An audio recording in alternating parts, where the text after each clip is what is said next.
You're listening to the Teak Nation podcast, where we strive to educate, inspire, and entertain you with tips and lessons from frauders and friends of TKE.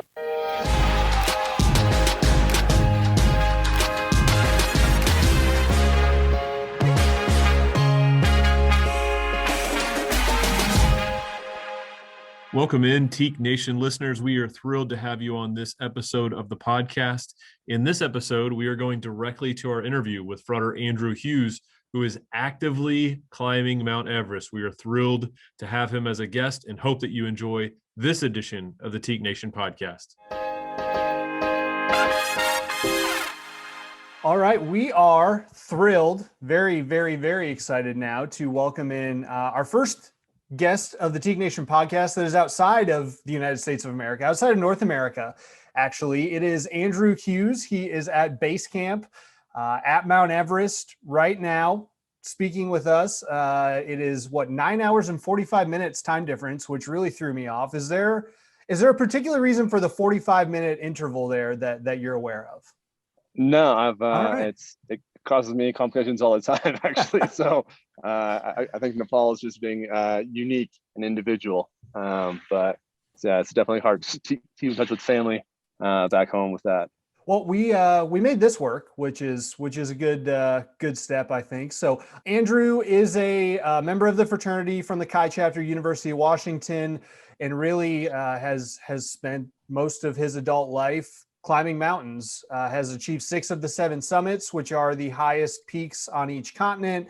Became the fastest man I saw last year to complete the Antarctica trifecta, which it sounds fun to say. I'm assuming it's also insanely impressive, but a lot of really impressive accomplishments that you have achieved in the climbing world. And now you're going after Everest for the second time. First time you didn't quite make the summit, right? And now you're going after it for round 2. Yeah. I was about a day and a half away from the summit at about 22,000 feet, and pneumonia just kind of blossomed in my chest. And I kind of the promise I always made is that I come home. And so I think there's a lot of humility required when you're kind of searching for great heights. And so I kind of pulled my own cord on that one, and was supposed to come back last year, but we all know that the world kind of came to a standstill, and just really grateful that things lined up to come back this year for the opportunity to kind of complete the 7 summits and keep pursuing the Explorers Grand Slam. And what's the Explorers Grand Slam? I saw that too. I did not have context for what that was. Yeah, so Explorers Grand Slam, it's been done about 60 people before. It's doing all 7 summits, and then additionally kind of reaching the North and South Pole by ski or some other man-made means. So I'm actually just down to Everest and the North Pole right now. So I'm signed up for next year if everything lines up that. So hopefully Everest works out, and then the North Pole next year, and then I'll join that really special list of individuals to complete that.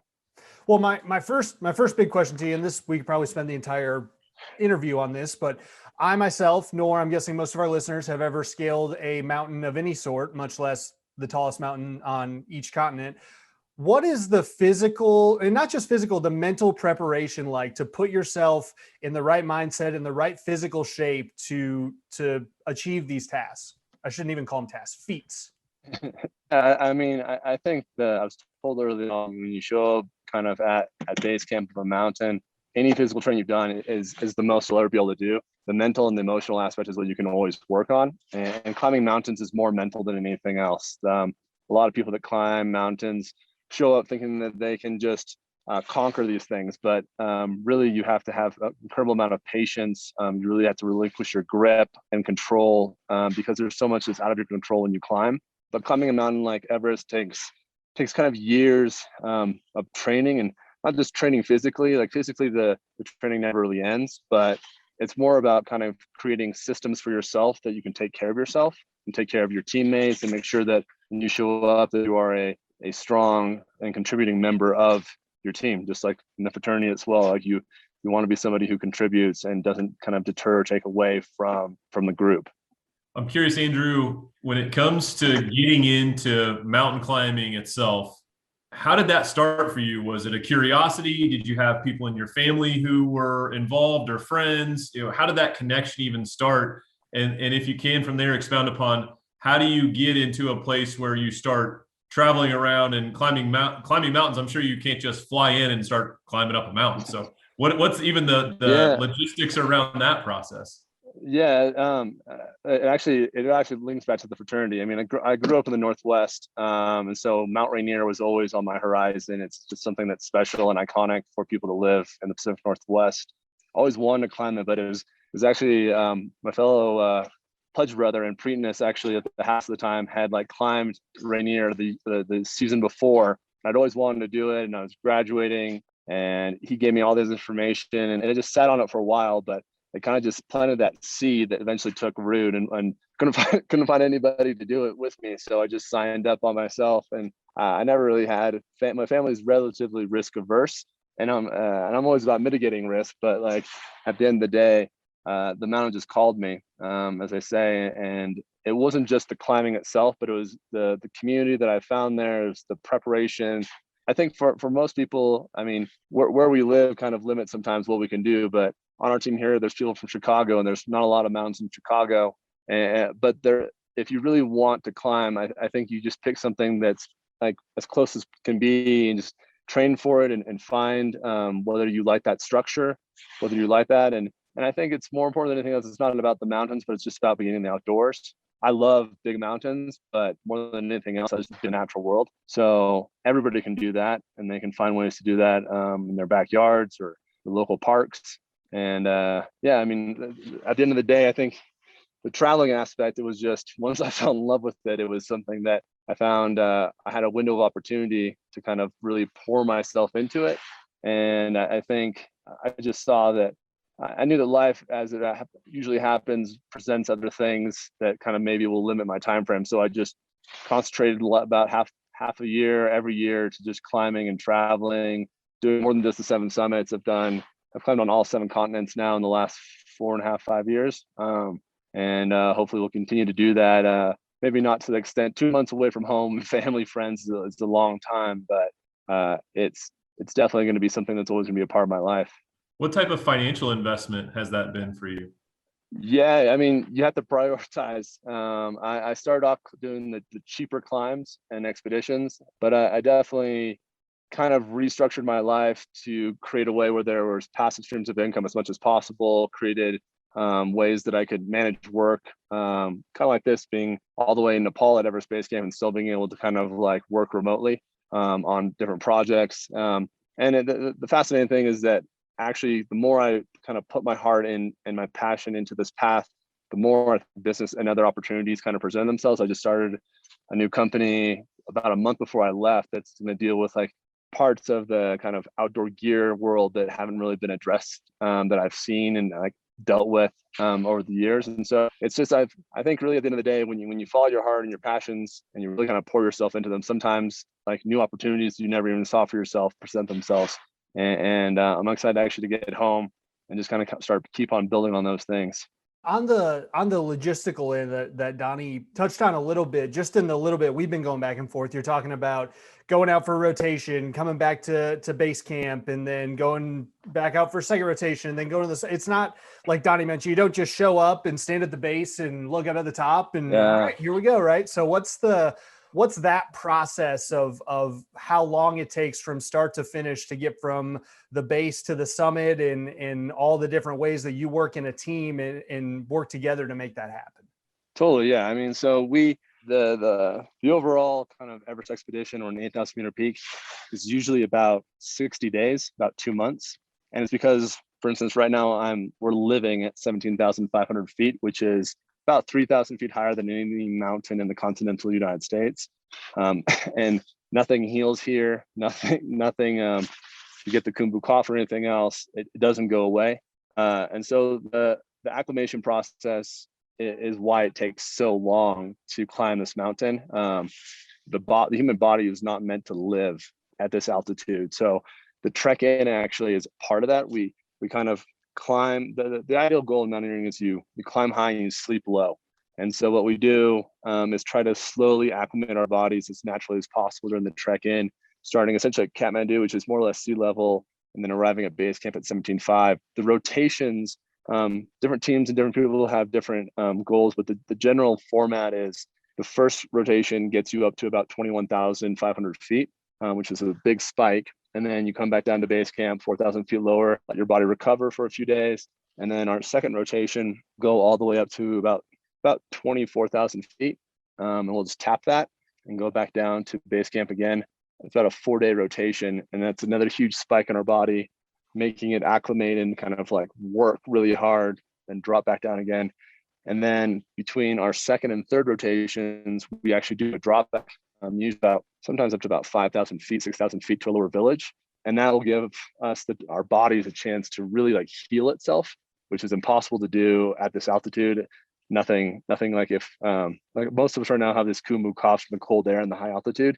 So we go down there, our bodies soak up all the oxygen, we'll helicopter back to base camp, and then we'll begin our summit push probably around maybe like about May 12th. With a hopeful summit around like May 19th. And I'm actually trying to do both Everest and Lhotse, the 4th highest mountain in the world as well, back to back. So I'm going to be up in the death zone for about 4 to 5 days on oxygen by then, but we don't use oxygen until our summit push. So everything right now is just our bodies working as hard as possible to kind of like get used to this. I was kind of thinking I wasn't super impressed by Everest, so I'm glad you threw in the 4th highest peak back to back as well to really push yourself. So that's a good call. Yeah. The thing is, you basically climb both mountains at the same time. You climb this Lhotse face, and there's a saddle that Everest is definitely. It's not easy, but you're never going to be closer to be able to do both at the same time. So the goal is Everest, and if the body is willing, hopefully we'll do Lhotse as well, which will be great. A lot of your answer there talked about the body. I'm interested. From the guy who had that conversation with your Preakness senior year of college to now, how much have you learned about your body? And Andrew, what's the difference? What are you doing when you're like the rest of us mortals down near sea level? What are the things you're doing there to prepare for when you're in places like you are now? Yeah. So, the body is something that I'm almost 40 now, and the body is not what it used to be when I had that first conversation. I think what it's taught me to do is you just have to constantly be evolving how you self-care for yourself. Self-care, I think, is important. I think like the last year in particular with COVID has shown the importance of self-care when it comes to both mental and physical. Some of us not being able to do what we used to do, train how we used to train. So I think you just have to be kind on yourself, but also committed in finding ways to work within the maze of uncertainties that exist when you're kind of preparing for anything in life, whether it's climbing a mountain or prepping for a marathon or a triathlon. For me, as I get older, it's really about like diet and ensuring that I'm putting things into my body that are going to help me recover and provide energy. Just kind of making more conscious choices when it comes to sleep and all those little things that maybe when you're younger, you feel like you can just push through and do. But as you get older, I think you just realize that you only have kind of one body to kind of take care of, and it's the vehicle, and you have to really kind of take care of that. So when back at sea level, it's no different than up here. It's trying to be committed to a certain amount of routines when it comes to nutrition. Because up here, we're not working out. We're just trying to preserve. We show up, we talk about it. We show up with kind of an investment in the bank. Anything that we do that we don't need to do is a withdrawal from that. You're just trying to, like, I think, build as big of an account as possible and then maintain as much of that as possible while you're here. So I think for a lot of people, especially a lot of people that climb big mountains are type A personalities. It's very hard for them to sit still. But that's what you have to kind of do. You just have to rest and listen to yourself and be gentle. Because if you expend it down here because you can't sit still, then you're not going to have it when you need it really badly up there. Andrew, what did you learn from your first attempt at Everest? Obviously didn't end the way you wanted it, but I'm assuming you took away some lessons that are helping you right now. What did you pull from that experience that's going to help you get the summit this time? Yeah, I mean, my grandma always said nothing's ever wasted, and I kind of feel that was the case with the first time. A lot of the unknowns, and I see it in my teammates sometimes, is that they haven't been through the whole process. I've been basically through the whole process minus the last little leg to the summit. So those unknowns create these little micro stresses that you're always trying to, like, wondering about, like, what's next, like what's that next part of the mountain, what's that like climbing the Lhotse face is going to be, what the Kathmandu Asphalt is going to be, and just also just the system, like that the self-care system I keep talking about. Like coming back this time, I just knew things that I wish I had last time to take better care of myself, to make base camp more comfortable, because at the end of the day, like this is your home for about a month and a half. And so all those things I think help in the end, because stress diverts energy away. And so finding ways to like mitigate stresses in your life, and mitigate stresses on the mountain allow you to kind of, again, keep banking more energy away versus expending that on things that eventually you'll find out about, but which I've already learned through my previous investment in this kind of mountain. Andrew, as you move forward from you said you're going to go from Everest to what was the second one? I want to make sure everybody knows what that one is as well. Yeah, Lhotse, Lhotse, fourth highest in the world right now. Yeah. Have you ever done climbs back to back like that? I'm curious if this is going to be a new adventure even in that realm. So I've done, I mean, nothing to this scale. Back to back 8,000 meter peaks is something I've never done. I've never had an 8,000 meter peak. So how is that literally crazy for someone to do at any level, to try to go back to back like this, what you're doing? It's a lot. I mean, there's a good amount of people that are trying it this year. So I think it's becoming more in favor. The opportunity is there. So they sign up for it and are trying to do it. But currently, I think it's only around 40-something people have ever done the back-to-back when it comes to Everest and Lhotse. But like the last few years, I've kind of created a few different expeditions where there wasn't just a singular expedition. There was like multiple expeditions back to back. When I went after kind of the Oceania area mountains, we flew to Australia, climbed down there, then flew to Papua New Guinea, climbed there, then flew to Indonesia and climbed there. So it's like 30 days of just travel and climbing. And then we kind of took that to the next level. Me and my climbing partner, who's already climbed Everest. She's ahead of me in that game. But we were in Antarctica, and there we basically just did the South Pole, the last degree by ski, had 3 hours to fly to base camp for the highest mountain, Vinson Massif.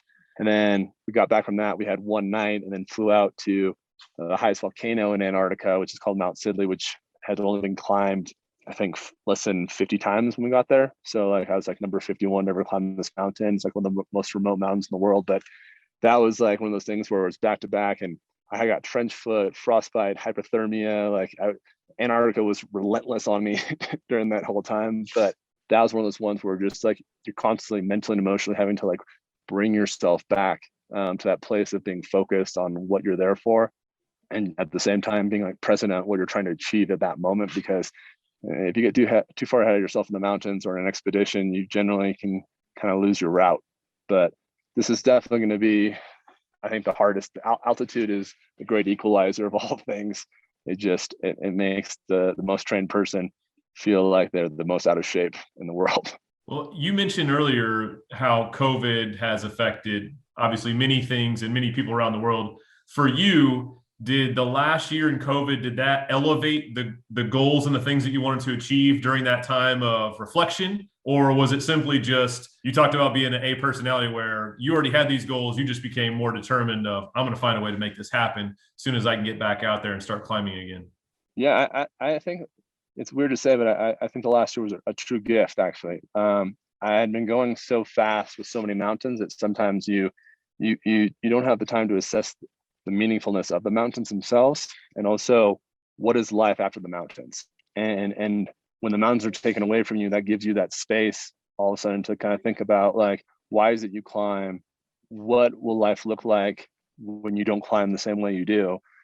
And how can you bring more meaningfulness to the mountains? And so it actually was, I think, really meaningful, because it gave me the opportunity to see that what I really want at the end of the day after climbing is not to stop climbing, but to become more of an advocate for people to get in the outdoors, to like break down the barriers that I've kind of seen over the years when it comes to diversity and inclusivity within the outdoors. And so I'm kind of working and partnering with a lot of different companies like Arc'teryx and just different brands who are really working to kind of bring people with either disabilities or that are underrepresented because of socioeconomic issues into the outdoors. And that just makes it so much more meaningful for me when this is done, to be able to have that path and that big adventure ahead of me to kind of work on that for the rest of my life, hopefully. I got a few, I guess we'll call them rapid fire questions. Just ask you to give rank some things or give us some personal favorites. So you've seen more of the world than I would assume 99.9% of its inhabitants, given all your travels, and Antarctica alone puts you in that top probably 0.1%. What is your favorite place you've been? Could be the most beautiful scenery, could be the best people, but if I just said, what's the favorite place that you have been in all of your travels, what would you tell me? Antarctica. It's it's otherworldly. It's just some place that you have to see to believe, and that it will call you back every time. What's the scariest moment you've had in your climbing journey? Closest call, like moment where you said, "Holy crap! Like I gotta watch that next time." Yeah, and is it twofer? Getting pneumonia on Everest 2 years ago, and basically being on oxygen and having to be evac'd off and spending time at a Kathmandu Hospital and taking about 2 to 3 months to recover before I could walk normally and breathe normally. It was pretty scary. But also Antarctica, we got pushed back on the summit, and there's a storm that I never have been into that level and that cold, where half my team got some form of frostbite, and it was terrifying and humbling. And it's just one of the only times in my life where I didn't want to push forward. I just wanted to go back. And then what would you consider to be your greatest personal achievement up to this point? I think gaining a substantial amount of humility through climbing. The very first mountain I ever tried to climb sent me right back packing to learn more about what it meant to climb a mountain respectfully. And I think the evolution that I've had personally has been one of the greatest things that I've gained through this path. Awesome.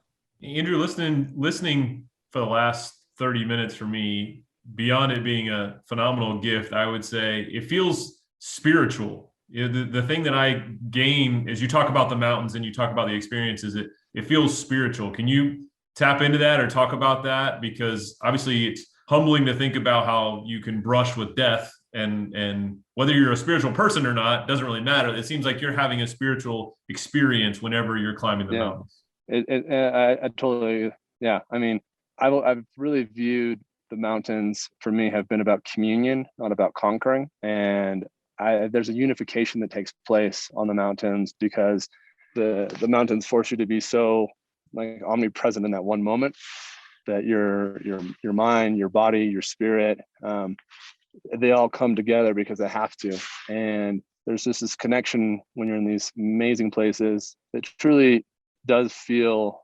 you're connected to like a universal and something greater than yourself. And the way people always ask, like, why Everest? It's so crowded and stuff like that. But for me, like, if you're Muslim, you want to go to Mecca. If you're Catholic, you want to go to the Vatican.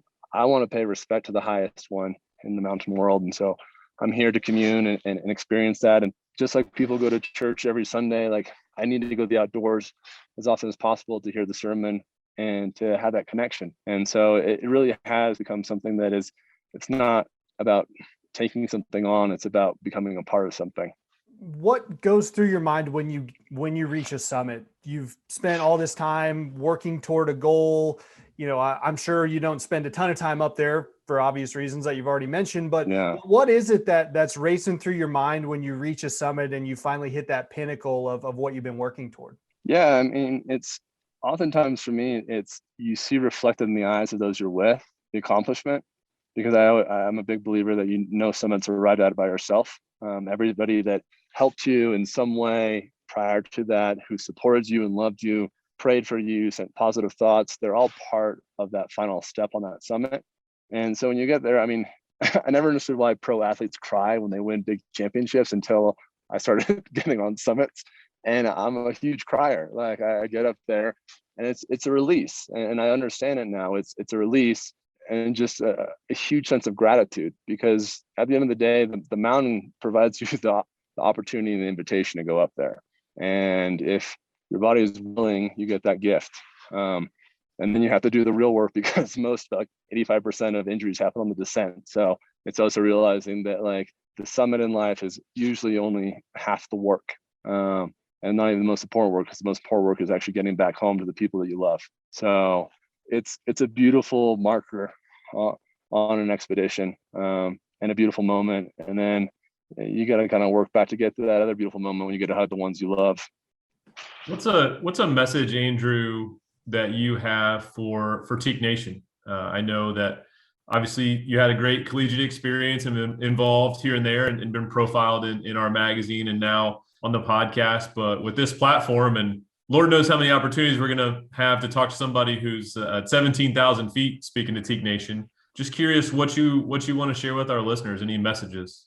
Yeah, I think that there's not one path for any of us, but finding communities, whether it's the brotherhood of the fraternity or the family, like the mountain family, those things should be cherished and invested in.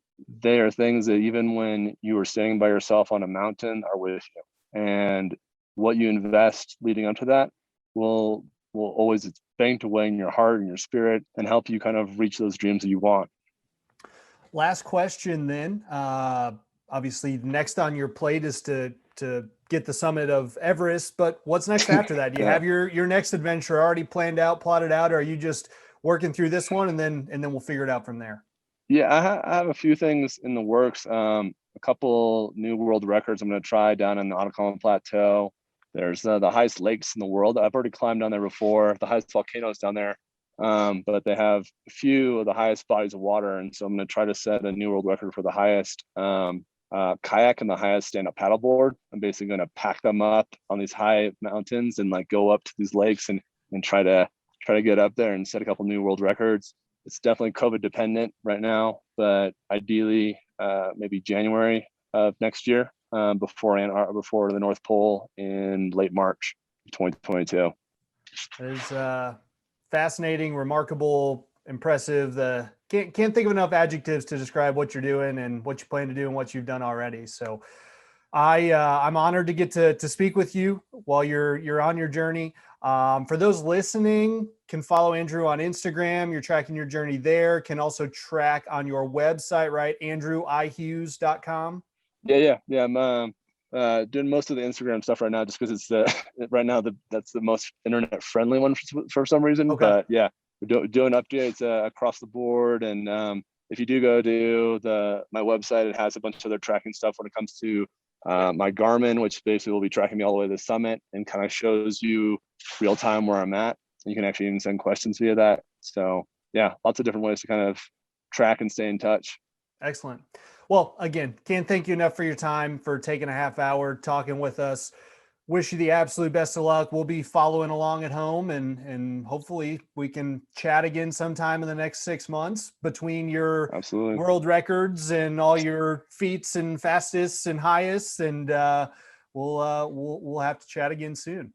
Yeah, I appreciate it. Thanks so much. This is it's always nice to reach back home and kind of talk to people back in the continent. So yeah, you guys look warm and cozy.